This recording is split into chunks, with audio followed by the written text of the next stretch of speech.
Okay, so can you just give us an update on where you guys are at so far? And I'm wondering if you can anecdotally characterize the escalating discussions between yourself, y'all in the league this week. How long is this Zoom scheduled for? Let's just keep it rolling as long as it needs, right? Couple hours. You got time now, right?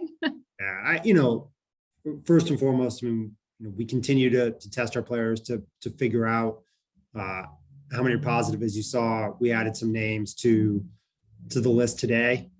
Fingers crossed, we hope to get some more back today, tomorrow, and in the coming days. So it's a fluid process. I would say, from a perspective of conversations with the league, we really started Wednesday morning. Once we had I believe the 9 positive tests on Tuesday, and the idea that more were coming, after that, we approached the league, just to try to understand what the process would look like, from a testing protocol standpoint, from the potential to move the game, knowing that this year was a little bit different than last year, but also knowing that all of our cases at the time were fully vaccinated individuals, some who had boosters. I want to give a ton of credit to the commissioner, to Larry Ferrazzani at NFL Management Council, to Donna Ponte in the league office, to Dave Gardy. The process wasn't always easy, but I felt like they looked out for the players' best interest, the team's best interest, the league's best interest at all times. And this is a very complicated, fluid situation. I don't think anybody ever expected to be looking at close to 30 vaccinated players on the COVID list at the same time when, trying to play a game. And I think if you go back to last year, it's probably, it's certainly more than double, close to triple some of the numbers that the league had a year ago when games were postponed. Obviously, I think the union deserves a ton of credit here too. Our players, coaches, everybody kind of chipped in to try to get the best understanding of, could the game be played safely on Sunday? That was always the first question. I think that was everybody's goal. And then once it became clear that it probably couldn't be played safely on Sunday, what were the alternatives? And obviously, it's not just us, right? It affects the Seattle Seahawks. Grateful to them for their communication throughout the week with the league and, their ability to move. Clearly, you have Cleveland and Washington in very similar situations as us.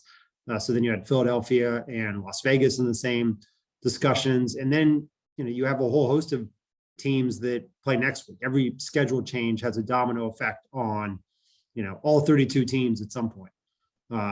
And so balancing that, really going through, Dr. Sills with the NFL did an amazing job communicating with Reggie and our team, not only about what our players are going through, but what we could expect to see in the coming days. And I think it was an effort by all to adapt to what has been a rapidly changing, situation. I mean, a week ago at this time, we hadn't had a positive test all year. And here we sit with nearly a third, more than a third of our roster and practice squad testing positive. It happened quick. It happened fast. I think we're seeing that is reflective of what's happening with Omicron throughout the country right now. I think most importantly, we're very lucky that, our players are showing, mild symptoms at most, and most are asymptomatic. That, obviously that's our first worry, as we go through this, but, and maybe we're starting to get closer to the other side, but there was so much coordination, so many moving pieces, and I'm grateful we got to a place where we think we can play safely Tuesday night at SoFi Stadium. And just a quick follow-up from me. We have received word of your latest transactions and designations to the COVID list, but are still waiting. Hey, Phil, you're gonna have to mute, buddy. Trying, sorry. Still waiting for an update on your coaching staff and whether any of them have also been affected, and then whether you guys have gotten updates on the genomic sequencing that the league is doing. I think to answer the last question, we haven't gotten updated on the genomic sequencing that the league is doing. I think we'd all be very surprised if it didn't come back. This was Omicron, just given how quickly it spread. And that, as a fully vaccinated team, we had, not had any issues with any of the previous variants to date. But that's for virologists and public health officials to look at. We have had other members of our organization test positive, over the past week. Thankfully, they're all, feeling mild symptoms or better. So, as it comes to game day, we'll know more about who can participate and who can't. Obviously, they're in the same protocols, trying to clear them out so that they can participate. But obviously, if there need to be adjustments made, either on the coaching staff or the football operations staff, we'll work around it.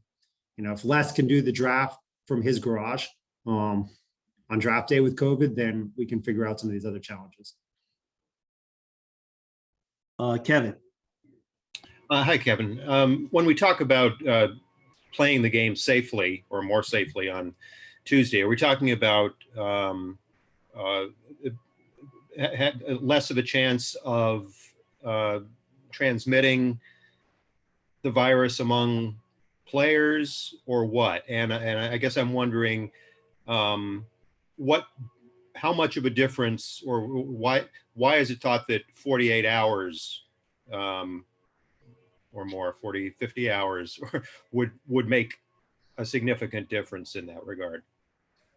Well, I think there are a couple of things as it relates to that, Kevin. The first is, you have to back up from game time to decide, can you actually practice? Can you get together as a team? Can you get treatment? And the later you play, the more time the players can spend in isolation away from each other.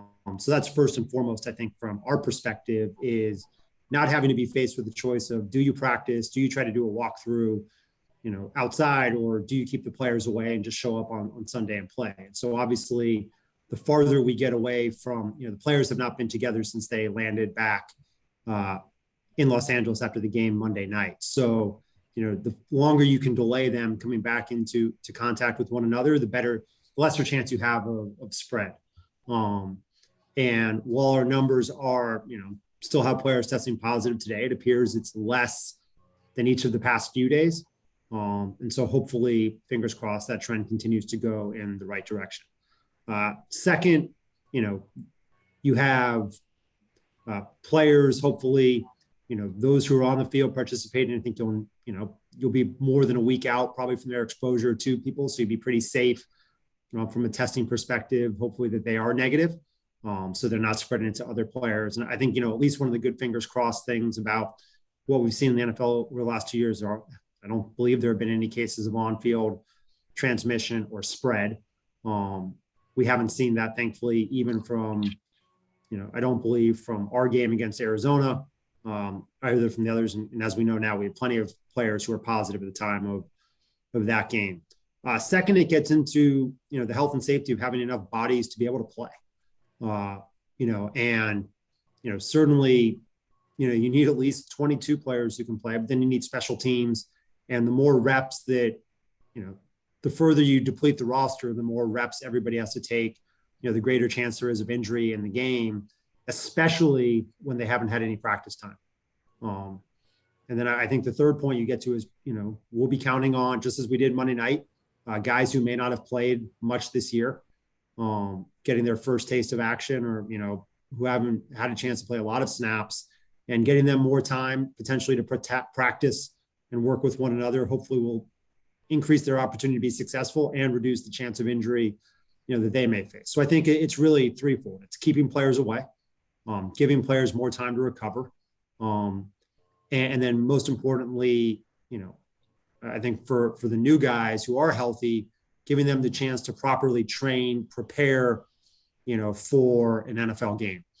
I think the combination of those three lead, and certainly in the eyes of Dr. Sills and the union's doctors, I think everybody agreed that, the safety of this game would be far better on a Tuesday than on a Sunday.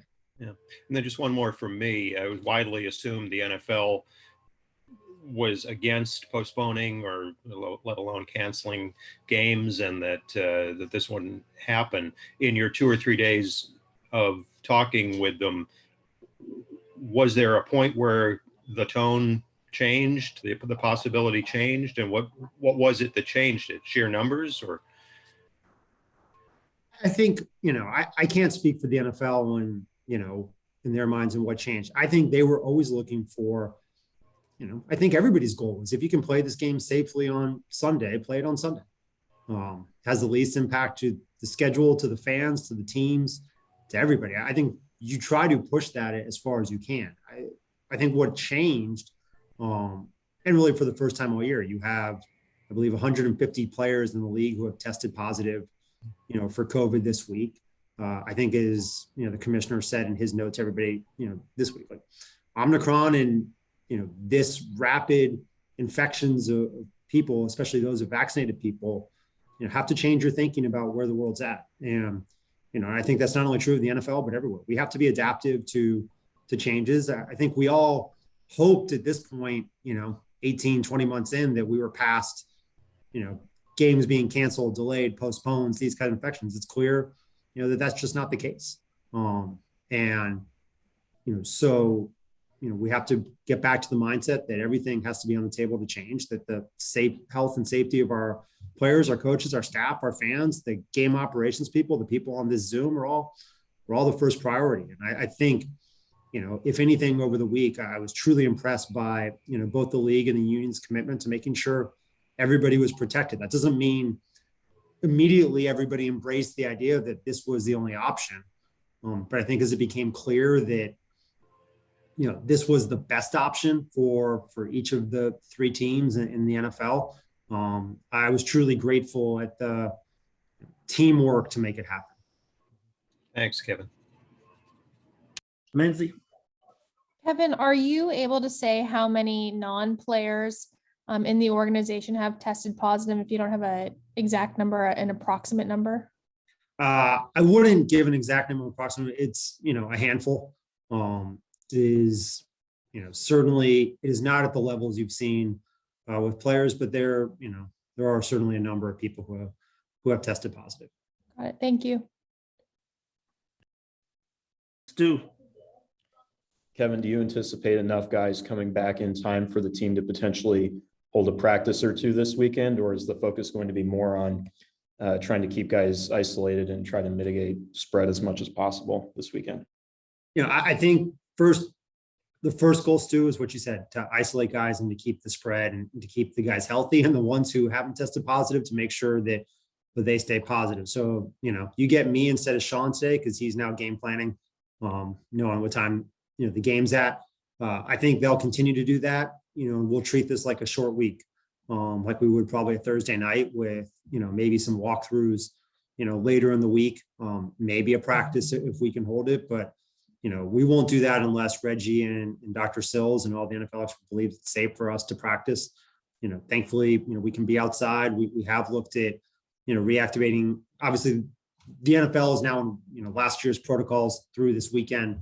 We have the tent still up. We can, revert quickly back to the outdoor weight room, to the outdoor tents, to do some of those things. But I think the goal would be get the game plan in, get as many guys to practice. But I also think the coaching staff wants to try to practice with the guys they think will play.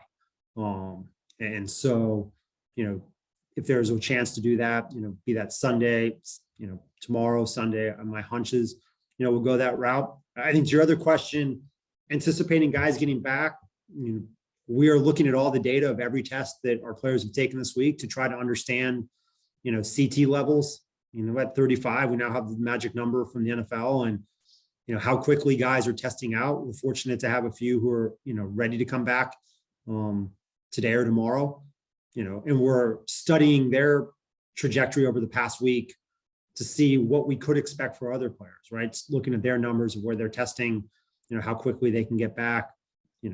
Some of the guys who first were infected are going to be probably the first to come off the list, but we have some others who are making rapid progress. And then, you have someone like Tyler Higbee, who's had a roller coaster week of, false positive, followed by a bunch of negatives, by a positive again. I think, we're trying to understand how this variant that is going through our team affects people, how quickly they're coming back from it. The good news is most are asymptomatic. And so it's just a matter of meeting the numbers or the negative tests more than it is feeling better. We still have a few who have, mild symptoms. Although I think all of those probably would play, in any normal week if this wasn't a COVID issue. So, a lot of work being done by our team to better understand the data and where we go from there. Gary. And circling back to, I think Jordan asked, has Sean McVay or any of the coaches tested positive? And if so, who? I wouldn't answer that to protect them, but we will see. Obviously, I think by Tuesday, artists can correct me if I'm wrong. Tuesday, we would have to announce who will be on the sidelines and who won't. So we'll do that in due time. And we always, starting with last year, we have contingency plans for each position, for play callers, for head coaches. So if we have to enact those, we'll roll down that road. Forgive me, I'm dealing with this headphone situation. But so did you say that there are coaches that have tested positive and you're just not going to identify them? I believe I said that I wouldn't say whether coaches had tested positive, but if there are coaches who are unavailable on Tuesday, we'll let you know on Tuesday. And then in terms of the Rams specifically, maybe this is something the league's doing or not, but I know our medical writers wanted me to ask specifically if you guys if there's a sequencing of samples to determine if you guys are dealing with Omicron, Delta, or something else, if you guys are doing that and what the results have been. So I think that question, all of our results go to file reference in the lab. I think from there, the NFL, sequences them and looks at them to see what variant it could be. Don't quote me for sure on that, but I think they're trying to understand what it is. Our assumption, just given how potent this has been, is that it's Omicron. We have a fully vaccinated team. We have people, players, coaches, staff with boosters who have tested positive. And I think without getting too far ahead, if you put 2 and 2 together, you wind up with Omicron. I don't know if that's how the math works in Greece, but it seems to be what has happened here. Thank you. We'll double back up with you. We'll wrap up with you, Jordan. Yeah, I just want to circle back to Tyler Higbee's situation. I'm wondering if you could expand kind of what your understanding of what happened with him was, and whether that was how that's being explained to you guys, whether that was a testing issue or whether that was just things that you still don't know about what this is. Well, I think, in Tyler's specific case, he was tested on Monday as a high risk, close contact of Rob Havenstein. So he was into the 5-day testing protocol for high risk, close contacts. His initial MESA test on Monday came back positive. His next 2 reruns of his MESA test came back negative. Typically that indicates that the player is negative. However, he also took a PCR test, which is what the league would use to confirm that the first one was a false positive. Given that it was a game day, that couldn't be read until the following night. And the league doesn't, most of the times when you play, you don't test on Sundays. If you play on Mondays, you test, your PCR results all come back after the game. Hence why we had 9 guys kind of pop Tuesday that played Monday because they were all negative as of Monday. In Tyler's case, we didn't get those results back in time. So out of an abundance of caution, he's held out of the game. Even though we believed it to be a false positive, the league did, we needed the PCR to clear him. On Tuesday, the PCR came back negative. Tyler since tested negative each day until today. But we, I will say over the past week, we have had a number of players who have had irregularities in their sequencing, positive, negative, positive MESA tests, PCR tests. I believe, and again, this is for Gary's medical writers and Reggie, that has to do with the viral load more than, where they're at, and probably, right above or below the line. So some days they could be, below it and negative, the next day they could be positive. What that means for Tyler for the next few days. Hopefully he can find his way out of the protocols, and we'll see what happens. And we'll see what happens on the PCR tests as well, right? Everything that we know as of today is based off of initial MESA tests. So, you kind of go through this process. Again, only player this week who's had kind of testing irregularities, and, some who have had that sequencing have remained negative, some have popped back positive. Does that help answer? Yeah, that's helpful. Thanks. And then I'm sorry, Artis, just one more quick one. Last year, you guys mentioned that there was a sort of contingency plan in place for families as well of players who had tested positive. And you guys didn't obviously have to really deal with a ton of that last year. But I'm wondering, in the case of this year, sort of as you guys are developing, working through this plan, the ripple effect of it, how do you sort of globally and holistically contain something like this and make sure people are safe wherever they are?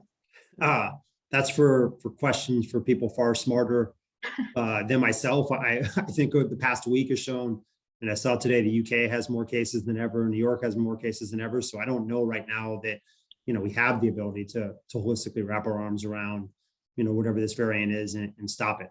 I will say, and I can't stress this enough, vaccines work. We have all of our players are vaccinated who are they've had moderate, to no symptoms. And I'm not sure that would have been the case without the vaccines. So vaccines, boosters, we've experienced firsthand. Please, people, do everything you can to get vaccinated or boosted, because it does appear that it will help us get through this variant in a better way. And that's the thing we've stressed too, different, I think, this year for our player families and for everybody else. We had a booster clinic 2 weeks ago for all players, staff, families who wanted it. We had a significant number of people take us up on that. So, I think our message to families has been, if you can get vaccinated, if you can get boosted, yes, you may test positive, you may be isolated at home, but you should be, quickly on the mend from everything we've experienced this week. So I think the best containment strategy is, get vaccinated, get boosted, follow good health, drink your carrot juice and immunity boosts, and go from there. Thanks, Kevin. Hey, Kevin, we got one last one from Phil Schumann. He's about to get on. I mean, if given everything he went through at the beginning, we got to let Phil have a question. We got to let him get a question in. Phil, you're on mute. Hey, Kevin, how you doing? Hey, thanks. Your camera kind of creeped up, so it's pointing right into that light. Are you able to angle that down just a tiny bit more? Oh, there you go. So, only TV would care about that, Phil. Exactly. I want you to look your best. I'm sitting in the driver's seat of a Prius outside SoFi right now. It's a very glamorous job. I'm sorry if you mentioned this at the very beginning, but did you ask the league for the postponement, or was it a mutual decision, or how did the initial discussions begin? I think we certainly went to the league, early this week and wanted to know what the options were. Was a postponement possible? What was the process to look at that like? By the end, we were certainly not the only ones in this position in considering it. So, were we pushing for it? Certainly by, the time it happened, yes.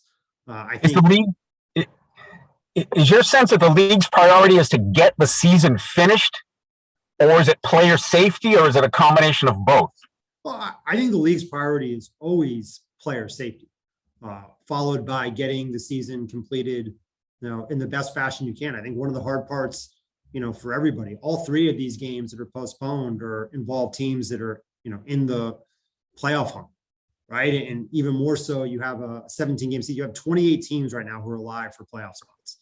And Right. So almost every game you play in is going to have playoff, implications. And, I think to make matters worse, and, certainly for the league, you're past all the bye weeks.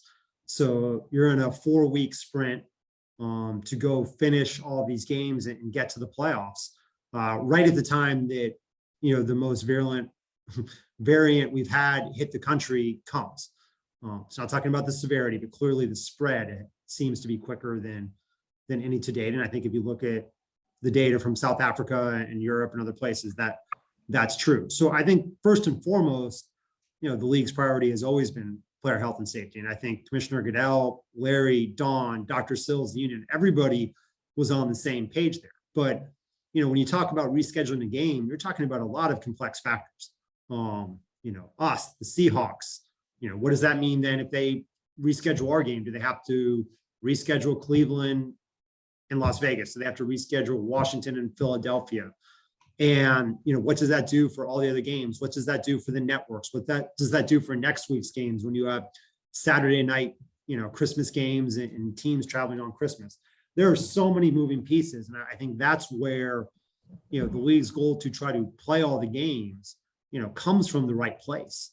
I think everybody wants the chance to play 17 games as safely as possible with the best roster you can field to have the best chance to qualify for the playoffs. I think that's what the players want, it's what the organizations want, it's what the fans want. But you have to balance that with what was happening at the three teams. And, can you make the adjustments there that don't have, fairness and equity issues across the board? And I've seen, since the postponement of the games, there are fans of other teams who are upset that, the game's been postponed. And I think that, I feel for the teams, certainly of Philadelphia, Las Vegas, Seattle that have been practicing all week in preparation for a Sunday game and now have that timing, thrown off. I think it's a delicate balance of trying to get all the games done and trying to make sure that the players and all teams feel they have a fair shot to make the playoffs, but also, player health and safety. Where that tipping point comes, I don't think anybody knows. And this is a situation that hasn't been dealt with. Even when you talk about 2020, you were talking about maybe 11 or 12 players. If you look back at Tennessee or Baltimore, and much different time. You didn't have vaccines. You didn't have boosters. It was harder to understand where the virus came from. But, the scheduling hoops, the programming hoops, what it takes to move a game, what it takes for us, to do at SoFi Stadium, to get thousands of workers shifted from a Sunday to a Tuesday, to be able to play safely in the building, it's a Herculean effort. So I think everybody's first choice is always to play the games as scheduled. How that changes and what the tipping point is, I don't know. But I give the NFL, the NFLPA, and everybody who's involved in this situation. It was complicated. It was fast moving. You're getting new data every hour. Players were. When you say you couldn't play the game safely, what do you mean by that? I think we addressed that, earlier. Do you have enough players to play safely? Have you adequately prepared the players who are going to play safely? Can you get more guys back? The number of plays that each player is going to do, preventing, everybody who needs to work the game, staff, football operations, can they safely prepare? I think it's a holistic, word that encompasses making sure that you feel good about playing a game versus another team without putting any of your players or their players, people who work the game, the officials, the broadcast crews, fans, at any risk. And I think we've all learned over the past 2 years that life, in a COVID world carries some risk, but how do we mitigate that to the best potential, possible outcome that we can, to make sure people feel good about watching the game, playing in the game, and that we can deliver the right product to our fans and to our players and to do it justice. I think all of those come together in the decision. And that's why I think it took a while, for everybody to understand, could that be done, when it could be done? And then, how do you work that into an NFL schedule that's as complex as any?